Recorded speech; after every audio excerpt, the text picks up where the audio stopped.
আসসালামু আলাইকুম রহমতুল্লাহ। গৃহপালিত ছাগল, গরু, খরগোশ থেকে শুরু করে যত ধরনের প্রাণী এবং পশু পাখি আছে, সবগুলোর অনেক সময় বিভিন্ন ধরনের সমস্যা দেখা যায়, যে সমস্যাগুলো আসলে আমাদের অজানা। এই সমস্যাগুলো মূলত ইনব্রিডিংয়ের কারণে হতে পারে, এবং ইনব্রিডিং একটি ভয়াবহ দিক, যেটা আসলে আমরা অনেকে খেয়াল রাখি না বা খেয়াল করি না। সুতরাং ইনব্রিডিং আমাদের পুরোপুরি এড়িয়ে চলতে হবে।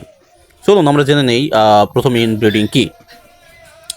ইনব্রিডিং হচ্ছে নিজস্ব ভাই বোন, তারপরে মানে পশু পাখিদের ক্ষেত্রে নিজের ভাই বোন, বাবা মেয়ে এবং মা ছেলের মধ্যে ব্রিডিং করানোকেই মূলত ইনব্রিডিং বলা হয়। অর্থাৎ আপনি একটা খাসি মানে ব্রিডার নিয়েছেন পাঠা, সেটা দিয়ে ব্রিড করছেন, তার বাচ্চা হচ্ছে, সেটা আবার 6 মাস বা 8 মাস বয়স হচ্ছে, তাকেও আবার সেই পাঠা দিয়ে ব্রিড করালেন, সেক্ষেত্রে বাবার দ্বারা মেয়ে ব্রিড হলো, এটা হলো ইনব্রিডিং। অথবা ছেলে হচ্ছে এরকম, বা সিবলিংস যারা আছে, যে আপনি আপনার এখান থেকে খুব ভালো মানের একটা পাঠা হলো বা ছাগল হলো, ওইখানে আপনি এটা রেখে দিলেন আপনার ব্রিডার হিসাবে। এটা পরবর্তীতে আপনার কি হচ্ছে, ওই যে ভাই বোন আছে বা ওই যে গোত্রীয় আছে, ওইগুলো দিয়ে আপনি দেখা যাচ্ছে যে ব্রিড করাচ্ছেন। সেক্ষেত্রে আপনার ফার্মে বেশ কিছু সমস্যা দেখা যাবে, বা অনেক ধরনের সমস্যা দেখা যাবে। আপনি খরগোশের ক্ষেত্রে, গরুর ক্ষেত্রে, ছাগলের ফার্মের ক্ষেত্রে এটা অনেক হয়ে থাকে। তো চলুন আমরা জেনে নেই এ ধরনের ব্রিড করালে কী ধরনের সমস্যা হতে পারে। নাম্বার ওয়ান, পুর গ্রোথ, অর্থাৎ খুব কম অল্প ধরনের গ্রোথ হবে। গ্রোথ রিটার্ডেশন মানে আপনার বাচ্চা যখন ভূমিষ্ঠ হবে, তারপরে এটার গ্রোথ খুব কম হবে এবং এটা খুব স্লো বাড়বে, এবং এবং হাইয়েস্ট যে তার যে একটা জেনেটিক যে অবয়ব, সেই অবয়বটা সে যেতে পারবে না, অর্থাৎ পুর গ্রোথ হবে।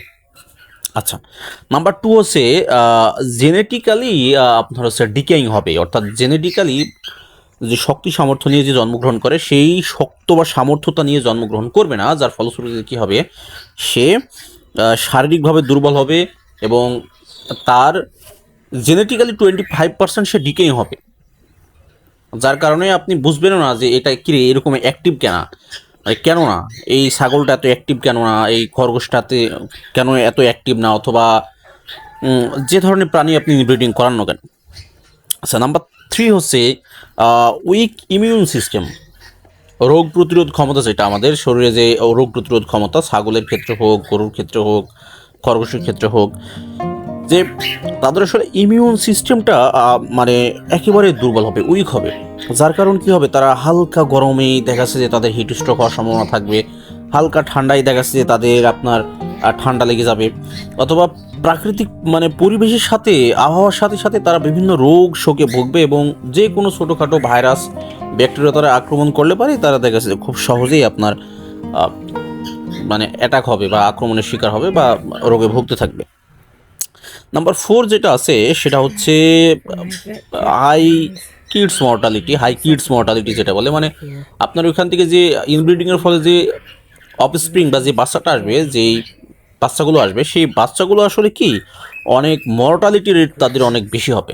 মানে ওই বাচ্চাগুলো দেখা যাচ্ছে 2টা বাচ্চা হয়েছে, একটা মারা গেল, 3টা বাচ্চা হয়েছে, 2টা আছে, একটা মারা গেল, মানে গ্রোথ মানে মর্টালিটি রেট দেখা যাচ্ছে যে আপনার 30-40% পর্যন্ত আপনার এই ক্ষেত্রে মর্টালিটি রেট পৌঁছে যায়। 100টা বাচ্চা হয়েছে, 60টা বেশি আছে, অথবা 60টা মারা গেছে, 40-60%, মানে 40-60% আপনার এই বাচ্চাগুলো বেঁচে থাকে।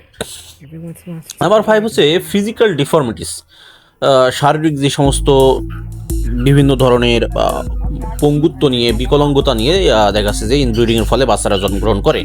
দেখা যাচ্ছে যে পা বাঁকা, হাত বাঁকা, একটা কান নাই, নাক অনেক ভিতরে ডুবে গেছে, এক কান ছোট, অথবা এক পা ছোট হয়েছে, এরকম এই ধরনের সমস্যা নিয়ে, ফিজিক্যাল ডিফর্মিটিস নিয়ে ইনব্রিডিংয়ের ফলশ্রুতিতে ছাগল, গরু, খরগোশ এই ধরনের প্রাণীগুলো আসলে ভূমিষ্ঠ হয়, যার ফলশ্রুতিতে কী হয়, আপনি খামারে লস করেন, প্লাস আপনি যেই পশু পাখি পালন না কেন, সেখানে আপনার হিউজ একটা লস হয়ে কিন্তু থাকে।